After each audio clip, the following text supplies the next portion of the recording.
আগামী ১৬ ডিসেম্বরের পর দেশে আর অবৈধ বা নিবন্ধনবিহীন মোবাইল ফোন বেচাকেনা করা যাবে না। বাংলাদেশ টেলিযোগাযোগ নিয়ন্ত্রণ কমিশন অর্থাৎ বিটিআরসি এর এমন ঘোষণার পর রাজধানীর খুচরা মোবাইল বাজারে দেখা দিয়েছে ব্যাপক চাঞ্চল্য। বিশেষত মোবাইল সিটি সহ বিভিন্ন মার্কেটে এখন হুমড়ি খেয়ে ভিড় করছেন ক্রেতারা। নিবন্ধনবিহীন বা আনঅথরাইজড ফোন বন্ধ হয়ে যাবে, এই আশঙ্কায় বাড়ছে এসব সেট কেনার তীব্র চাপ। যদিও ১৬ তারিখে বন্ধ হয়ে যাবে এটা শুনতেছি, বাট আদৌ বন্ধ হবে কিনা এটা দিয়ে শিওর না। তো ওই ভয়ে হয়তো বা একটুখানি প্রাইস সেলটা বাড়ছে, ঠিক আছে, আগের চেয়ে অনেক ভালো সেল। এবার বন্ধ হবে কিনা এটা শিওর না। আর আমরা আশা করি হয়তো বন্ধ হবে না, কাস্টমার যেভাবে নিতেছে ওইভাবে যাতে সবসময় নিতে পারে। বাইরে থেকে আনা বা IMEI ক্লোন করা স্মার্টফোনগুলো কম দামে পাওয়া যায় বলে অনেকেই সুযোগটি হাতছাড়া করতে চান না।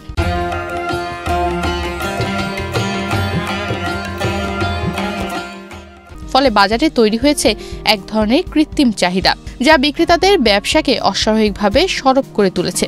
অবৈধ বা অনিবন্ধিত ফোন বিক্রেতাদের দাবি, হঠাৎ করে এসব ফোন বিক্রি বন্ধ করে দিলে বাজারে বিশাল বিশৃঙ্খলা দেখা দেবে। তাদের মতে ১ লাখ টাকার ফোন যদি রেজিস্টার্ড হয়ে ১,৫৫,০০০ বা তার বেশি দামে কিনতে হয়, তাহলে সাধারণ ক্রেতা কেন কিনবে?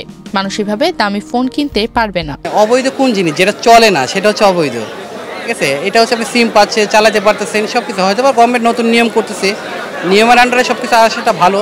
ওই হিসাব করে হয়তো তারা বলতেছে যে এটা আনঅথরাইজ অথবা অবৈধ। এফেক্ট তো পড়বে অবশ্যই, যেটা আমরা ইজিলি সেল করতে পারতেছি এখন হয়তো বা একটুখানি ভিন্নতায় সেল করতে হবে। যেমন এটা রেজিস্ট্রেশনের একটা ব্যাপার আছে, এটাকে নিয়ে রেজিস্ট্রেশন করে আমাদের চেয়ে কাস্টমার বোধহয় বেশি হ্যারাসমেন্ট হবে। বিক্রেতারা আরও বলছেন, সাধারণ ক্রেতার বড় অংশ মধ্যবিত্ত। তারা কম দামে ভালো স্মার্টফোন পেতে অননুমোদিত সেটের ওপর নির্ভর করে থাকে। তাই হঠাৎ করে এসব ফোনের বেচাকেনা বন্ধ হওয়ায় ঘোষণায় ক্রেতা বিক্রেতা উভয়ই অস্বস্তিতে পড়েছেন। চাহিদা অনেক ভালো আছে, বাট ওই যে বললাম না যে ১৬ তারিখের একটা প্রবলেমের কারণে হয়তো অনেক চিন্তা করতেছে এটা কি হবে অথবা কি করা যায়। তো বললাম না, একটা জায়গায় আমরা আটকে যাচ্ছি, হয়তো বন্ধ হবে না, বাট নিয়মের ভিতরে এসে হয়তোবা আমরা যতটুকু না হ্যারেজ হবে এর চেয়ে বেশি কাস্টমার হ্যারেজ হবে। যদি গভর্নমেন্ট ট্যাক্সের আওতায় নিয়ে আসে হয়তো ট্যাক্স দিয়ে আনতে হবে, বাট এভাবে ছাড়া কোনো প্রবলেম নাই। ৫৭% একটা ভ্যাট অ্যাড করতে হবে। তো যদিও এটা আনবিলিভেবল ৫৭% ভ্যাট দেওয়া যে কোনো বিষয়ে, তো ওই কারণে একটা ফোন যদি এখানে ১ লাখ টাকা সেল করি তখন হয়তো ৫৭,০০০ টাকা বেশি সেল করতে হবে। ১৬ ডিসেম্বরের পর ন্যাশনাল ইকুইপমেন্ট আইডেন্টিটি রেজিস্টার বা NEIR এই নিবন্ধনবিহীন মোবাইল ফোন স্বয়ংক্রিয়ভাবে নেটওয়ার্কে বন্ধ হয়ে যাবে। তবে যেসব ফোন ইতোমধ্যেই সচল রয়েছে সেগুলো কিন্তু বন্ধ করা হবে না বলে নিশ্চয়তা দিয়েছে কমিশন। অর্থাৎ ব্যবহৃত ফোনগুলো পর্যন্ত নিবন্ধন করেই ব্যবহার করা যাবে। ২৭ নভেম্বর বৃহস্পতিবার রাজধানীতে এক বিশাল আলোচনায় অংশ নিয়ে বিটিআরসির কমিশনার মাহমুদ হোসেন বলেন, যে ফোন এখন চলছে সেটা বন্ধ হবে না, কিন্তু নকল বা ক্লোন করা IMEI এর কারণে যে নিরাপত্তার ঝুঁকি তৈরি হয়েছে তা দূর করতেই NEIR এর কার্যক্রম জোরদার করা হচ্ছে। বাজারে দামি ফোন সহজলভ্য করতে টেলিকম অপারেটরদের মাধ্যমে কিস্তিতে ফোন কেনার ক্ষেত্রে আগামী জানুয়ারি থেকে ক্যারিয়ার লক সুবিধা চালু করা হবে বলেও জানিয়েছেন বিটিআরসি এর কর্মকর্তারা। এতে ক্রেতারা কম দামে এবং সহজ শর্তে আসল ফোন ব্যবহারে উৎসাহিত হবেন বলে আশা করা হচ্ছে।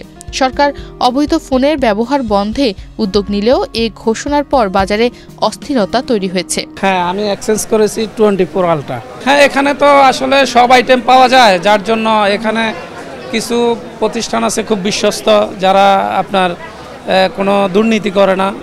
এর মধ্যে ভাইয়ের কথা আমার খুব ভালো লাগছে, যার কারণে আমি এখানে বিশ্বাস করছি, এজন্য এখানে আসছি। ক্রেতারা ভবিষ্যতের অনিশ্চয়তা এড়াতে এখনই ফোন কিনতে ছুটছেন, কেউ আবার ফোন এক্সচেঞ্জও করছেন।